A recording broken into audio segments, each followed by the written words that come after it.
بسم اللہ الرحمن الرحیم، السلام علیکم، میں ہوں آپ کا میزبان صابر شاکر، وفاقی دارالحکومت اسلام آباد سے۔ پاکستان کے لیے کچھ اچھی خبریں ہیں اور ان اچھی خبروں سے پاکستان کی قیادت کتنا فائدہ اٹھاتی ہے یہ ان پہ منحصر ہے، ان کی صلاحیتوں پہ منحصر ہے۔ اور انڈیا کے لیے کوئی اتنی اچھی خبریں نہیں ہیں۔ پاکستان کا کے ساتھ آپ کو پتہ ہے پاکستان کو جب بھی اس کو موقع ملا اور اس نے پاکستان کو نقصان نہیں پہنچایا، وہاں سے کوئی اچھی اطلاعات نہیں آ رہی۔ اور امریکی کمیشن کی ایک رپورٹ آئی ہے اور اس نے مطالبہ کیا ہے، بہت بڑا مطالبہ کیا ہے کہ بھارت کو بلیک لسٹ میں ڈالا جائے، بھارت کو بلیک لسٹ میں ڈالا جائے۔ اب جس گڑھے میں انہوں نے پاکستان کو ڈالنے کی کوشش کی تھی اور جو FIR پاکستان کے خلاف درج کروائی تھی، پاکستان تو وہاں سے سروائیو کرتا کرتا یہاں تک پہنچ چکا ہے۔ اب انڈیا اس سے کیسے بچے گا اور اس کو بچانے کے لیے کون آئے گا، یہ ایک اہم سوال ہے، یہ بھی آپ سے میں شیئر کرتا ہوں ڈیٹیل۔ اور لیکن جو ایک اہم چیز ہے وہ یہ ہے کہ کرونا نے انڈیا میں وہ تباہی مچائی ہے کہ اب پوری دنیا میں اس وقت انڈیا سب کو پیچھے چھوڑ چکا ہے اور امریکہ سے بھی آگے نکل گیا ہے کرونا کی تباہیوں میں۔ 3 لاکھ نہیں، 3.25 اور 3.5 لاکھ کیسز روزانہ کرونا کے رپورٹ ہو رہے ہیں۔ اور شمشان گھاٹ جہاں پہ ڈیڈ باڈیز کو جلایا جاتا ہے ہندو اور سکھ عقیدے کے مطابق، وہ وہاں پہ جگہ نہیں ہے۔ اور اب عالمی ذرائع ابلاغ جو تصاویر دے رہا ہے وہ بہت ہی خوفناک اور دل ہلا دینے والی تصاویر ہیں۔ وہاں پہ جلی ہوئی لکڑیوں کے ڈھیر نظر آ رہے ہیں اور ایک وسیع و عریض گراؤنڈ، اور وہاں پہ کیا ہے، ڈیڈ باڈیز جو جلائی جاتی ہیں راکھ ہی راکھ نظر آ رہی ہے، اور سینکڑوں لاشیں جو ہیں، سینکڑوں ڈیڈ باڈیز جلانے کے مناظر ہم بیک وقت دیکھ رہے ہیں۔ اور پوری دنیا میں اس وقت ریڈ الرٹ، اور دنیا بھر نے بھارت کو بلیک لسٹ کر دیا ہے۔ Dubai, UAE، Middle East countries نے بھی مکمل طور پہ بلیک آؤٹ، اور انڈیا کا مکمل کہنا چاہیے بائک آؤٹ مکمل بین کر دیا ہے۔ نہ صرف یہ کہ براہ راست کوئی بھارتی مڈل ایسٹ عرب ممالک میں جا سکتا ہے، بلکہ انڈائریکٹ بھی، یعنی ٹرانزٹ کے ذریعے بھی نہیں جا سکتا۔ یعنی اگر انڈیا سے وہ کہیں اور پہنچا ہے اور وہاں سے اگر اس نے فلائٹ اگلی کوشش کی ہے ڈیسٹینیشن چینج کرنے کی، تو فار ایگزامپل کوئی بھارتی اڑتا ہے کسی ایسے ملک میں جہاں پہ پابندی نہیں ہے، تو وہاں سے وہ مڈل ایسٹ نہیں آ سکتا، عرب ممالک میں نہیں آ سکتا، تھائی لینڈ نہیں جا سکتا،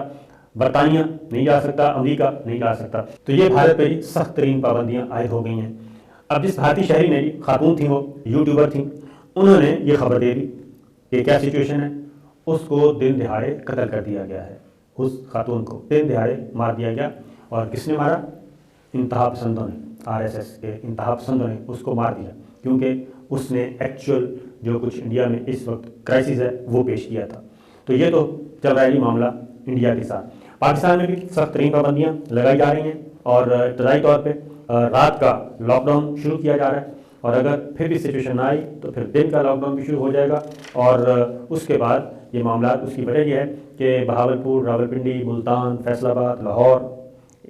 اس سمیت KPK کے شہر، بہت سارے شہر ایسے ہیں جہاں پہ 20% سے زیادہ کا پازیٹیوٹی ریٹ ہے۔ تو پاکستان نے بھی الرٹ جاری کیا ہے اور پاکستان بھی اس بارے میں سخت اقدامات کر رہا ہے۔ اب ایک اور مصیبت بھارت پہ، گرے لسٹ میں بھارت جا چکا ہے FATF کی، کیونکہ بہت ساری رپورٹس آئی تھیں، امریکن بھی اور برٹش بھی اور یورپی یونین کی بھی، بہت سارے کمیشن، بہت ساری NGOs، بہت ساری کمیٹیوں نے جو رپورٹ دی، تحقیقاتی کمیٹیوں نے، اس کے اکارڈنگلی بھارت جو ہے وہ منی لانڈرنگ میں ملوث ہے، وہ دہشت گردی میں ملوث ہے، اور اس طرح کی اطلاعات آ رہی تھیں، لہٰذا اور بینکوں کو جرمانے ہوئے وہاں کے۔ اب FATF کی گرے لسٹ پہ تو جا ہی چکا ہے، اب ایک اور مصیبت آن پڑی ہے اس پہ، اور وہ ہے کہ امریکی کمیشن نے مذہبی آزادی کے خلاف بھارت کو بلیک لسٹ کرنے کی سفارش کر دی ہے۔ وہ یہ ہے کہ یہ ایک امریکی کمیشن ہے اور وہ اقلیتوں کا جائزہ لیتا ہے مختلف دنیا کے مختلف ممالک میں کہ اقلیتوں کی سچویشن وہاں پہ کیا ہے۔ اس کے اکارڈنگلی انڈیا اس وقت بدترین سلوک کیا جا رہا ہے اقلیتوں کے ساتھ، اور مذہبی آزادی کے خلاف ورزی پر مسلسل دوسرے سال، یعنی پچھلا سال بھی اور یہ سال بھی، 18 بھی اور 19 بھی اور 20 بھی، دونوں سال میں انڈیا سر فہرست ہے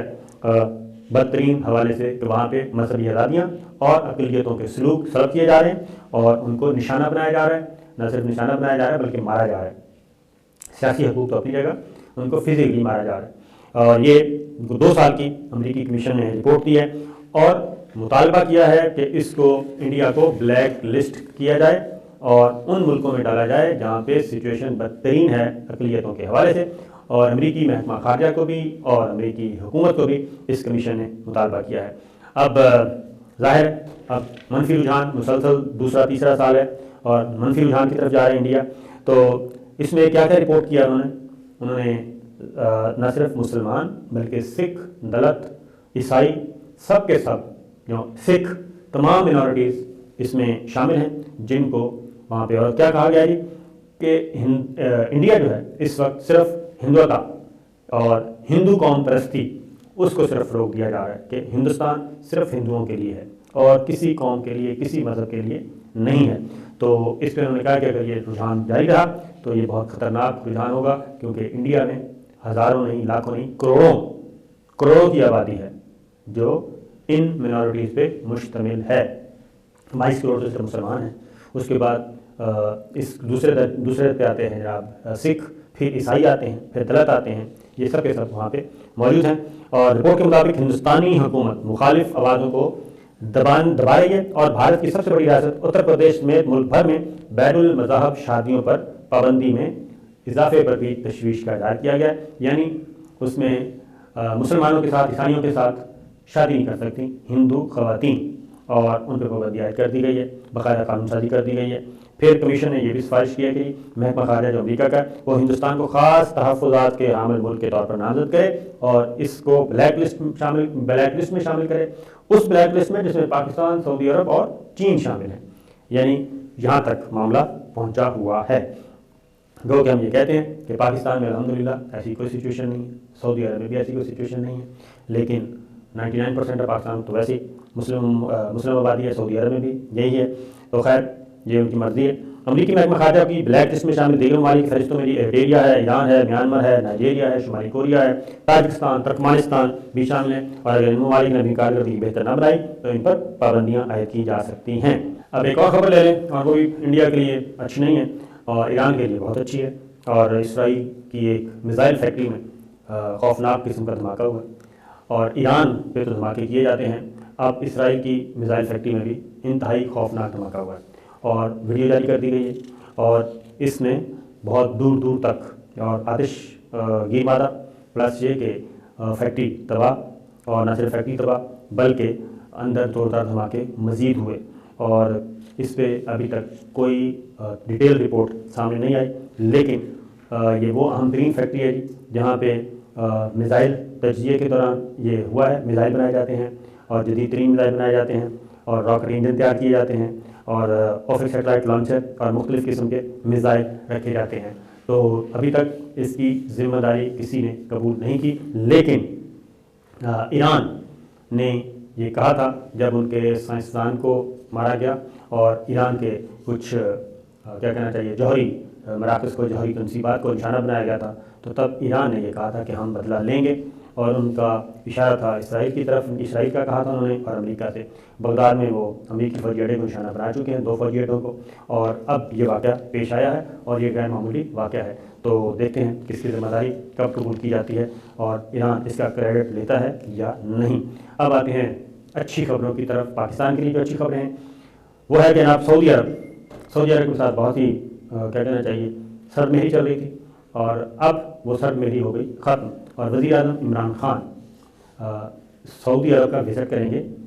اس بات کا بہت زیادہ امکان ہے کہ آئندہ ماہ اور رمضان المبارک کے آخری عشرے میں عمران خان سعودی عرب جائیں گے،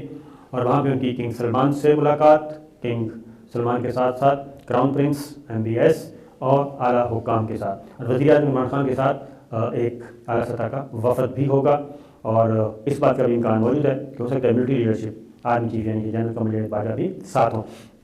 یہ وزٹ ہے، امپورٹنٹ وزٹ ہے، اور درمیان میں جو برف پگھل چکی ہے، اختلافات اب مان پڑ چکے ہیں اور صورتحال آگے کی طرف جا رہی ہے۔ اس کے بارے میں دفتر خارجہ وزیر اعظم آفس نے بھی اس بات کی تصدیق کر دی ہے، سعودی سفیر نے پہلے خبر دے دی تھی، اور اب وزیر اعظم آفس نے بھی کہہ دیا کہ آخری رمضان کے آخری عشرے میں جائیں گے اور عمرے کی سعادت بھی حاصل کریں گے، مدینہ منورہ بھی، روضہ رسول صلی اللہ علیہ وسلم پر حاضری بھی دیں گے۔ تو اس میں کچھ ہونے ہیں ایگریمنٹس ہونے ہیں، اور اس کے بعد سعودی عرب کا ایک اہم ترین جو ڈیلیگیشن ہے وہ پاکستان آئے گا، اور اس میں خاص طور پہ کیا کہنا چاہیے کلائمیٹ چینج میں تو پاکستان سپورٹ کر ہی رہا ہے سعودی عرب کو، اور اس پہ سعودی عرب نے پاکستان کی طرف بہت زیادہ تعاون کا بھی ہاتھ بڑھایا ہے اور شکریہ بھی ادا کیا ہے، سب کچھ کیا گرین انیشیٹو پروگرام میں۔ اور اس کے ساتھ ساتھ جب دوسری جو امپورٹنٹ ہے توانائی کے شعبے میں خاص طور پہ کچھ معاہدے ہوئے تھے اور NBS اناؤنس کر کے گئے تھے، پاکستان میں بھائی بھائی انویسٹمنٹ ہونی تھی، اس کی طرف اب بڑھا جائے گا کیونکہ وہ معاہدوں کو اب میچور کیا جائے گا۔ اس طرح جو اختلافی امور تھے وہ طے پائے جا چکے ہیں اور وزیر اعظم عمران خان اپنی بات یہاں تک منوانے میں کامیاب ہو گئے، پاکستان کی ملٹری لیڈرشپ بھی اور ہماری سیاسی قیادت بھی، کہ سعودی عرب اور پاکستان کے جو تعلقات ہیں ان کو ہرگز آپ ایران، ملائیشیا، ترکی اس طرح کے ساتھ نتھی نہ کریں۔ پاکستان کے اگر ایران کے ساتھ تعلقات ہیں تو سعودی عرب کے بھی انڈیا کے ساتھ تعلقات ہیں اور ایسے ملکوں کے ساتھ تعلقات ہیں جن کی پاکستان کے ساتھ نہ پاکستان نے تسلیم کیا ہوا ہے اور پاکستان سخت ترین پاکستان کو اپنا دشمن سمجھتا ہے۔ تو اس لیے خارجہ پالیسی میں تو یہ احساس آئی تھنک سعودی عرب کو اور سعودی لیڈرشپ کو بھی ہو چکا ہے کہ سعودی عرب اور پاکستان بہت دیر تک علیحدہ نہیں رہ سکتے، کٹی نہیں کر سکتے۔ اس کے ساتھ ساتھ وزیر خارجہ شاہ محمود قریشی کو ترکی کے دورے کی دعوت دی گئی ہے اور اس میں خاص طور پہ افغانستان کا معاملہ زیر بحث آئے گا۔ یہ 23 اپریل کو یعنی سے کہ کل سے وزیر اعظم شاہ محمود قریشی جو ہیں وہ کل سے وزٹ کریں گے ترکی کا، اور اس میں خاص طور پہ جو سیفری کی اجلاس ہے ترکی اور افغانستان کے وزیر خارجہ کے ساتھ شاہ محمود قریشی افغانستان میں امن سے متعلق اپنی تازہ پیش رفت اور دیگر جو افغانستان کے بارے میں اس وقت ڈائلاگ چل رہا ہے اس پہ بات چیت ہوگی۔ تو یہ ایک اچھا وزٹ ثابت ہوگا۔ یہ ایک اہم ترین آپ اس سے آپ اندازہ کر سکتے ہیں کہ وزیر خارجہ جو ہیں وہ UAE، ایران اور ترکی کا وزٹ کر رہے ہیں اور وزیر اعظم عمران خان سعودی عرب کا دورے کی تیاری کر رہے ہیں۔ تو یہ ہے پاکستان کی خارجہ پالیسی کی وہ کامیابی جس کی کوشش کی جا رہی تھی کہ ملٹی ڈائمینشنل ہونی چاہیے اور تمام کے تمام انڈے ایک ہی باسکٹ میں نہیں ہونے چاہیے۔ افغان سفیر نے بھی army chief general Qamar Bajwa سے بات کی ہے اور اس میں بظاہر تو بڑے اچھی باتیں کی جاتی ہیں اور لیکن گراؤنڈ پہ جب آتی ہے باری تو وہاں پہ پھر اشرف غنی حکومت ہو یا عبداللہ ہوں وہ ذرا تھوڑا سا ڈنڈی مار دیتے ہیں۔